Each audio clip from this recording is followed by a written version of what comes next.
Going Commando by Pamela Burford.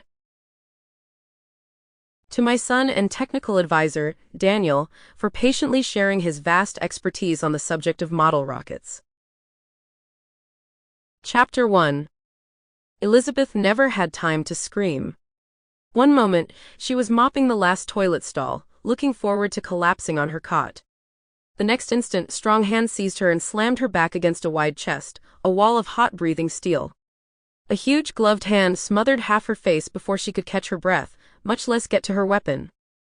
She jabbed the mop handle at her unseen assailant, only to have it wrenched from her rubber-gloved hands and plopped into the commode she'd just scrubbed.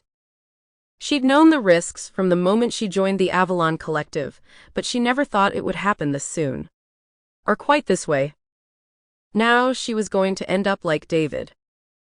A strip of duct tape replaced the hand over her mouth.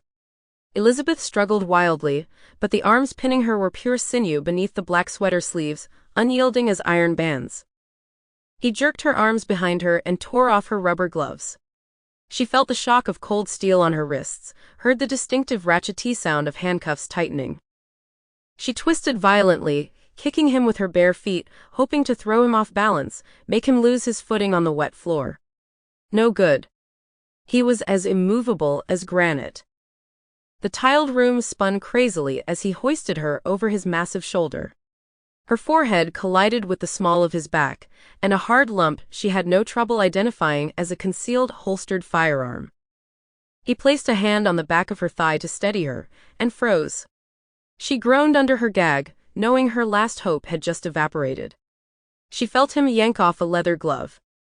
Warm, calloused fingers swept under her long Indian print skirt and over her bare legs, and between them, despite her efforts to squeeze them together. She felt a chuckle rumble deep in his massive torso as those fingers closed over her holster, strapped to her inner thigh. Well, I'll be damned. It was a baritone whisper, half amazed, half amused. He flipped her skirt up. All the way up. She felt cool air on her bottom, hatefully displayed in her little pink bikini panties. He drew her slim semi-automatic out of the thigh holster.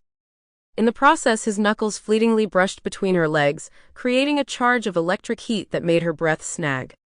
She sensed him checking the safety and examining the gun briefly before pocketing it.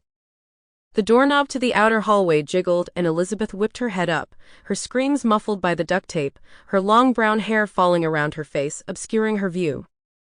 Knocks and irate voices sounded at the closed door. Who locked this door? Beth, are you still in there? He'd locked the door. Sample complete. Ready to continue?